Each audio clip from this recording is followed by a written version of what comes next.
जब द्वापर में महाभारत के समय कोई नहीं कहने वाला था कि अधर्म ये पाप है,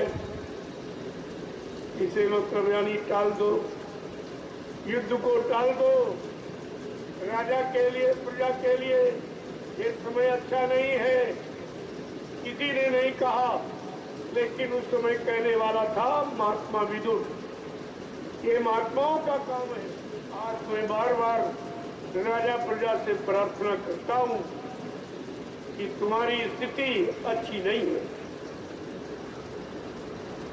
ये चुनाव करने का समय ठीक नहीं है, तुम्हारे देश समाज की स्थिति अच्छी नहीं है, तुम्हारे पास धन नहीं है, लिहाजा ये चुनाव आप टाल दीजिए।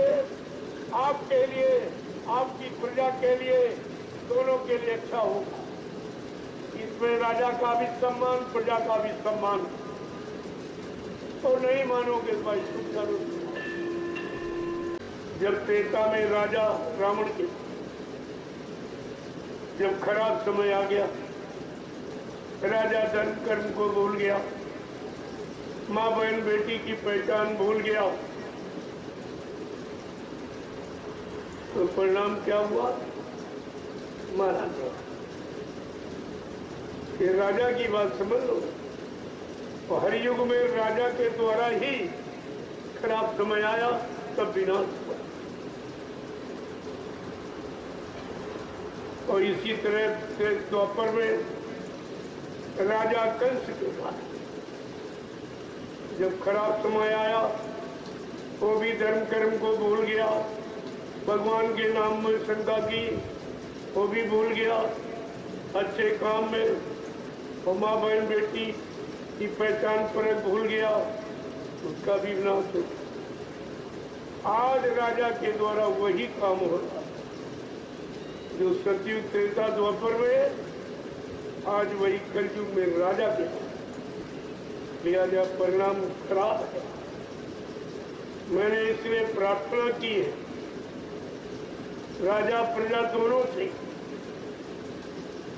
कि आज तुम्हारा समय ठीक नहीं है, देश की स्थिति अच्छी नहीं है, इसलिए हमारी प्रार्थना स्वीकार करो और चुनाव को टाल दो। चुनाव को टाल दो, तुम्हारे लिए अच्छा होगा। अगर नहीं टाला तो राजा प्रजा दोनों के लिए समय ठीक नहीं है। मैं तो प्रार्थना ही कर सकता हूँ आपसे, और क्या। मान लोगे तो ठीक है, नहीं तुम जानो तुम्हारा काम नहीं, लेकिन ये नहीं कहोगे किसी ने बताया। और ये कोई सलाह नहीं दे रहा।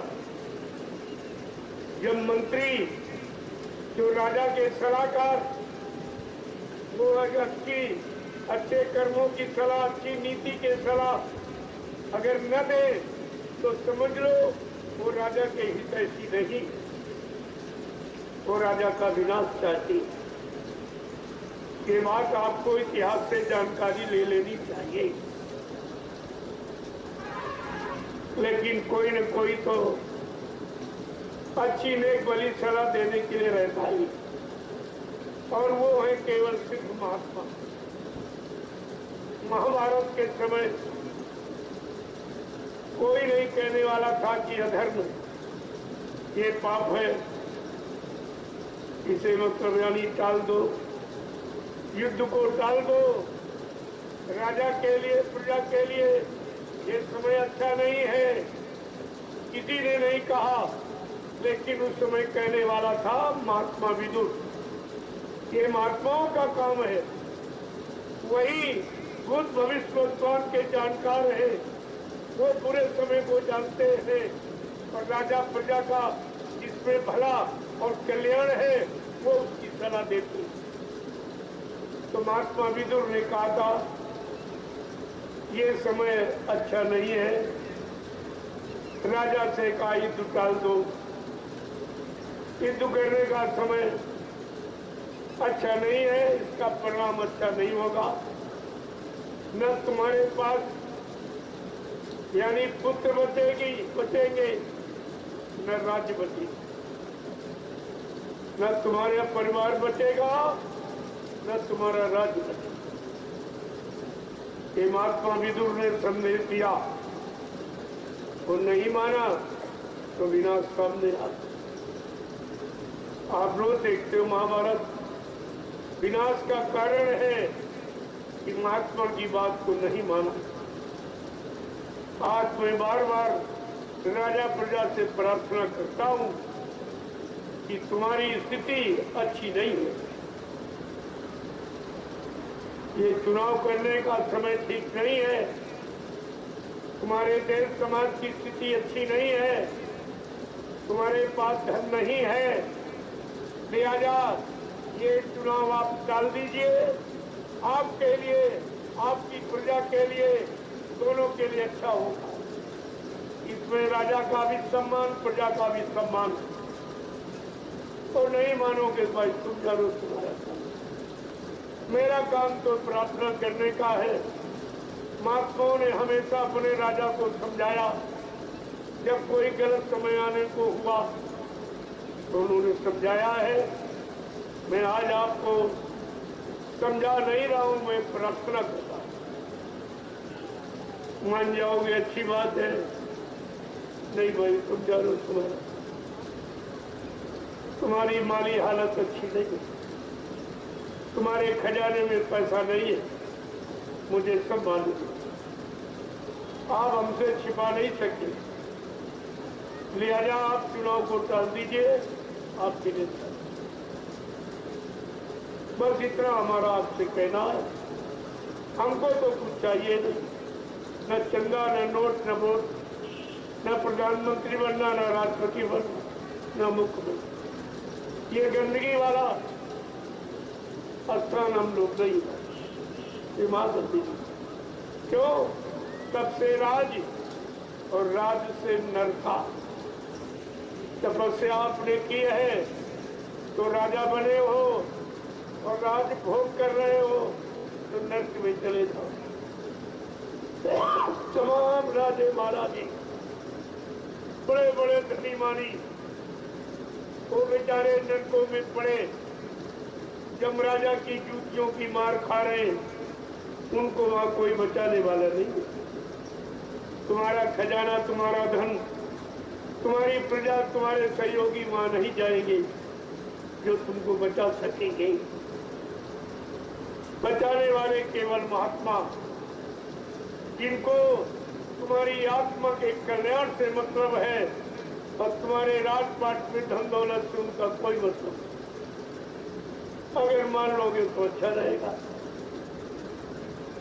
जब समय खराब आता है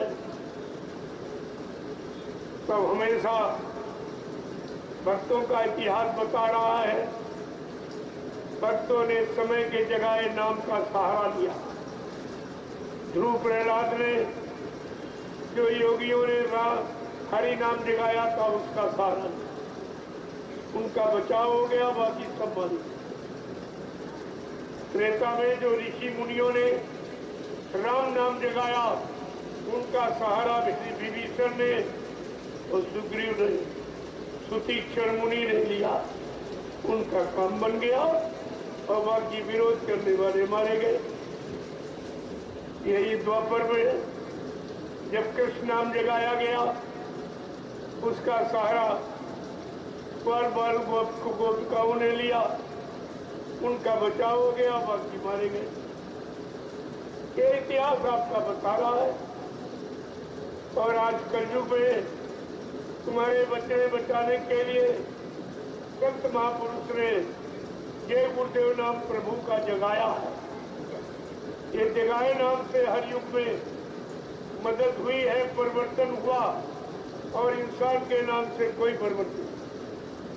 इसलिए जो लोग तुम्हें बहका रहे, भरमा रहे या स्वयं बहक रहे, उनको पिछले युग के इतिहास से समझ लेना चाहिए कि जगाए नाम से परिवर्तन हुआ, किसी राजा के नाम से, महाराजा के नाम से नहीं हुआ।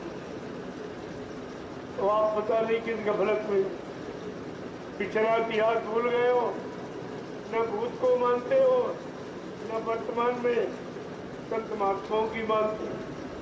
तो तुम्हारा भविष्य तो खराब ही होगा, अच्छा थोड़ी होगा। इसलिए जब खराब समय आया है आज कलयुग, तो कलयुग जैसा खराब समय कभी आया नहीं। उस खराब समय से बचाने के लिए संत सदगुरु ने ये गुरुदेव प्रभु का नाम दिया। ये प्रभु का नाम, ये आदमी इंसान का नाम नहीं है, प्रभु का।